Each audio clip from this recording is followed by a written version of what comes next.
बिस्मिल्लाहिर्रहमानिर्रहीम। अस्सलाम वालेकुम viewers, welcome to education hub. जी तो व्यूअर्स, आज हम लेके आए हैं आपके लिए वर्ब का टॉपिक, जो कि एक बहुत ही अहम पार्ट ऑफ स्पीच है, जिसके बिना इंग्लिश मुमकिन ही नहीं है। आज हम सीखेंगे वर्ब की डेफिनीशन, उसकी टाइप्स, एग्जांपल्स के साथ, ताकि आपको हर एक चीज़ अच्छे से समझ में आ जाए। वीडियो अच्छी लगे तो लाइक और शेयर ज़रूर कीजिएगा।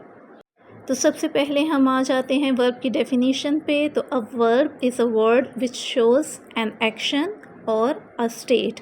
वर्ब हमारे पास एक ऐसा लफ्ज़ होता है जो हमें किसी एक्शन के बारे में, किसी काम के बारे में बताता है, या फिर हमें किसी सिचुएशन, किसी स्टेट के बारे में बताता है। तो वर्ब में बेसिकली हमारे पास एक्शन वर्ब्स भी होते हैं और स्टेट वर्ब्स भी होते हैं। एक्शन वर्ब्स वो होते हैं जो हमें फ़िज़िकल एक्शन के बारे में बताते हैं, और स्टेट वर्ब्स वो होते हैं जो हमें सिचुएशन के बारे में बताते हैं। अब एक्शन वर्ब्स हमारे पास क्या होते हैं? तो व्यूअर्स, एक्शन वर्ब ऐसे हमारे पास वर्ब होते हैं जिनको आप आईएनजी फॉर्म में इस्तेमाल कर सकते हैं, जिनमें कोई फ़िज़िकल एक्शन हो रहा होता है, जैसे कि दे गो टू द मॉस्क, कि वो मस्जिद जाते हैं। अब यहाँ पे गो का जो हमारे पास वर्ब है, वो हमें एक्शन बताता है कि कोई काम हो रहा है, कौन सा काम किस तरीके से हो रहा है, कि वो मस्जिद जा रहे हैं। और इसको हम आईएनजी फॉर्म में भी इस्तेमाल कर सकते हैं, यानी कि they are going to the mosque, कि वो मस्जिद जा रहे हैं। और एक्शन वर्ब्स के मुकाबले में सिचुएशन वर्ब्स हमारे पास ऐसे वर्ब्स होते हैं जो हमें स्टेट के बारे में बताते हैं, लेकिन they can't be used in ING form, कि आप उनको आईएनजी फॉर्म में इस्तेमाल नहीं कर सकते। जैसे कि आप कहें शी लाइक्स रोज़। अब यहाँ पे लाइक्स का जो वर्ब है, ये हमें सिचुएशन बता रहा है, हमें स्टेट बता रहा है कि वो फूल पसंद करती है।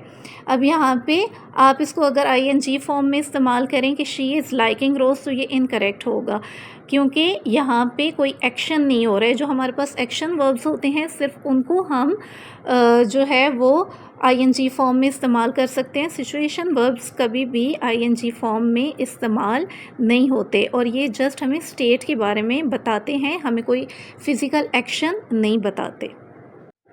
नेक्स्ट, अब हम आ जाते हैं टाइप्स ऑफ वर्ब पे, कि वर्ब की कितनी किस्में हैं और उनमें क्या क्या डिफरेंस होता है। उनको हम एग्जांपल के साथ समझेंगे, ताकि आपको हर एक चीज़ अच्छे से क्लियर हो जाए।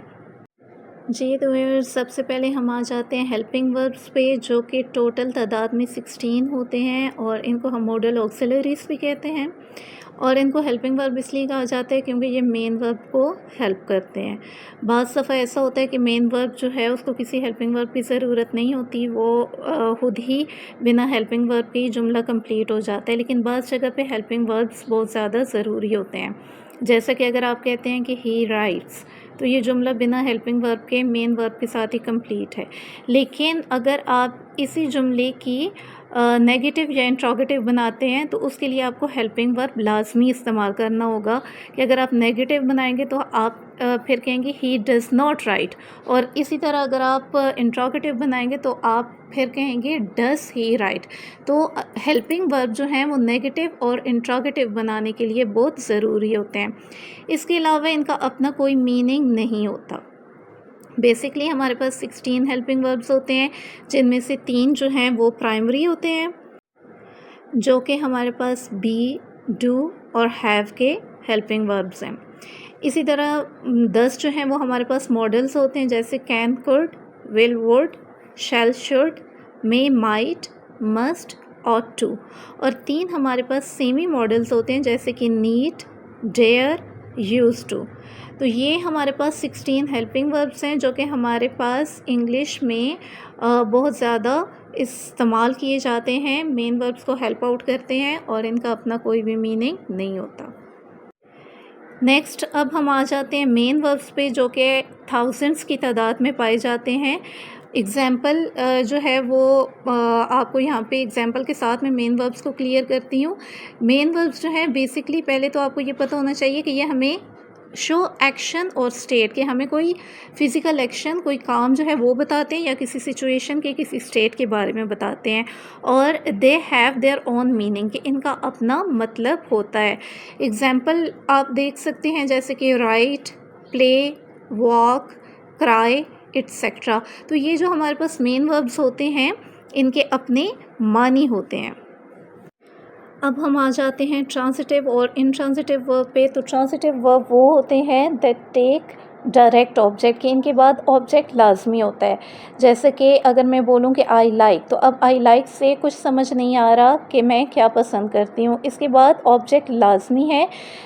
जैसा कि अब मैं बोलूँ कि आई लाइक ज्वेलरी, तो अब यहाँ पे पूरा सेंस अब जुमले का क्लियर हुआ है। तो यहाँ पे हमारे पास ऑब्जेक्ट मस्ट है, तो ये हमारे पास जो लाइक है वो हमारे पास ट्रांसिटिव वर्ब होगा। लेकिन इनट्रांसिटिव वर्ब वो होते हैं does not take direct object, कि जो अपने बाद डायरेक्ट ऑब्जेक्ट नहीं लेते, यानी कि उन्हें वर्ब जो है इन वर्ब के बाद ऑब्जेक्ट अगर ना भी हो तब भी जुमला मुकम्मल हो जाता है। जैसे कि ही वॉज स्लीपिंग, अब यहाँ पे हमने स्लीपिंग के बाद कोई और जो है वो ऑब्जेक्ट इस्तेमाल नहीं किया, लेकिन फिर भी हमें मीनिंग क्लियर हो गया। तो ऐसे वर्ब जिनके बाद डायरेक्ट ऑब्जेक्ट की ज़रूरत नहीं होती उनको हम इनट्रांसिटिव वर्ब कहते हैं, और ऐसे वर्ब जिनके बाद हमें ऑब्जेक्ट लाजमी लगाना पड़ता है उन्हें हम ट्रांसिटिव वर्ब कहते हैं। अब हम आ जाते हैं रेगुलर वर्ब पे। तो रेगुलर वर्ब व्यूअर्स ऐसे वर्ब होते हैं जिनकी सेकंड और थर्ड फॉर्म जो है वो लाजमी ईडी पे ख़त्म होती है, कि उनकी सेकंड और थर्ड फॉर्म तब बनती है जब हम उनके साथ ईडी का इजाफा करते हैं। जैसे play, played, played, work, worked, worked, walk, walked, walked, listen, listened, listened. तो अब आपने देखा कि ये तमाम वो एग्जांपल्स हैं जो कि हमारे पास रेगुलर वर्ब हैं, कि इनकी जो सेकंड और थर्ड फॉर्म है वो हमने ईडी लगाने से बनाई है। तो वो वर्ब जिनकी सेकंड और थर्ड फॉर्म ईडी पे ख़त्म होगी वो हमारे पास रेगुलर वर्ब होंगे। और इरेगुलर वर्ब हमारे पास ऐसे वर्ब होते हैं जिनकी सेकंड और थर्ड फॉर्म डिफरेंट होती है। जैसे कि आप कह लें स्लीप, स्लेप्ट, स्लेप्ट। अब देख सकते हैं आपके स्लीप के आगे हमने ईडी का इजाफा नहीं किया बल्कि टोटली डिफरेंट हमने इसकी फॉर्म बनाई है। इसी तरह से write, wrote, written, do, did, done. तो ये हमारे पास ऐसे जो हैं वो वर्ब हैं कि जिनकी सेकंड और थर्ड फॉर्म जो है वो बिल्कुल डिफरेंट है। उसको हमने आखिर में जो फर्स्ट फॉर्म है उसके आखिर में ईडी का इजाफा करके नहीं बनाया, बल्कि ये बिल्कुल ही अपनी फ़र्स्ट फॉर्म से इनकी जो है वो स्पेलिंग डिफरेंट है। तो ये हमारे पास कहलाते हैं इर्रेगुलर वर्ब। जी तो व्यूअर्स, ये तो थी हमारी आज की वीडियो। अगर पसंद आए तो हमें कमेंट में ज़रूर बताइएगा। नेक्स्ट अगर आप कोई भी टॉपिक सीखना चाहते हैं तो वो भी हमें कमेंट करके बताइएगा। मिलते हैं अपनी नेक्स्ट वीडियो में। टिल देन अल्लाह हाफिज़।